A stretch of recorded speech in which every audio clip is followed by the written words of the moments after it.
A big piece of coaching and counseling, and an increasingly important piece it seems, is the ability of a coach or counselor not only to provide one-on-one support to their clients, but also develop programs aimed at achieving a particular outcome. We are learning how to do just that in one of our classes this semester for program planning and lifestyle management, and it has definitely been one of my favorite classes so far. I love planning and organizing, if you haven't realized that about me now, and so the idea of being able to develop a program with very specific steps that I can deliver to my clients aimed at achieving a specific goal is very appealing to me. I mentioned last week that I have already developed one small program for another classmate of mine. It was an organization program, and that was kind of a baby warm-up in comparison to what they have planned for us for the rest of the semester. Basically, the entire class is built around this idea that students can create their own program that they will be able to deliver to future clients. Which is amazing because not only am I getting the education on how to create programs, but I'm also going to leave with a tangible tool that I can use in my future practice. So a program is just a series of tasks that are completed in a specific order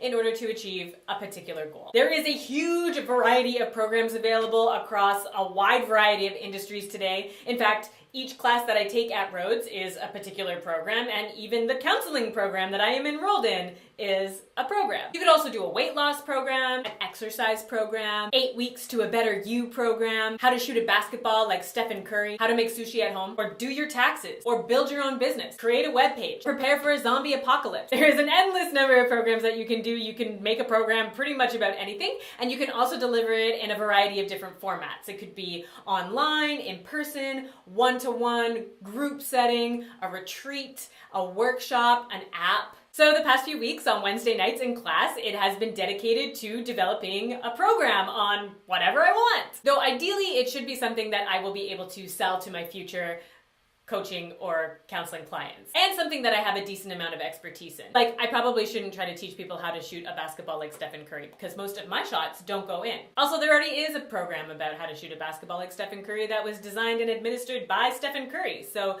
from a business perspective, the competition would probably be pretty tough. And I might have to deal with some copyright infringement laws. I'm not really sure. So instead, I have decided to do a program on sex, love, and relationships because that's actually the type of practice that I want to have in the future, and I have way more knowledge on those things than I do on rim gaze and shooting off the dribble. So each week we have a large amount of class time to work on developing our ideas, our plan, and eventual proposal. We're still in the beginning stages. Most of us have a good idea now about what we want to do our program on, and so we spend our time narrowing down ideas and having big group discussions to kind of help each other figure out what platform we want to use, or maybe exactly what subject matter we want to focus on more than others. We've also started doing DACUM charts, which stands for Design a Curriculum, and they're basically these big storyboards where you write down every goal or objective that you have for your program on these little sticky notes, and then you stick them on this big poster board, and you can reorganize them to make sure that the information is coming in the correct order or the most ideal order, and you can kind of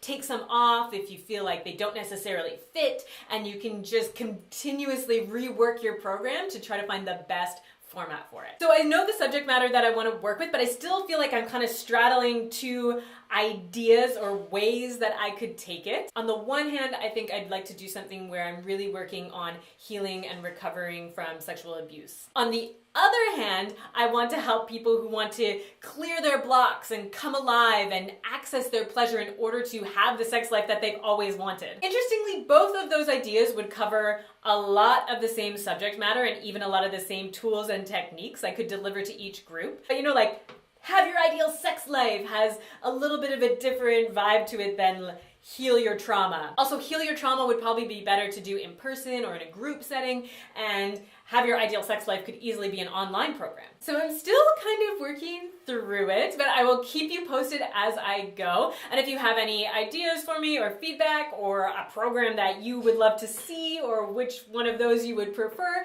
feel free to make a comment in the comment section below or send me a message on Facebook. That's all I have for you today for a little lesson with a touch of insight. Thanks for tuning in, and I will see you next week.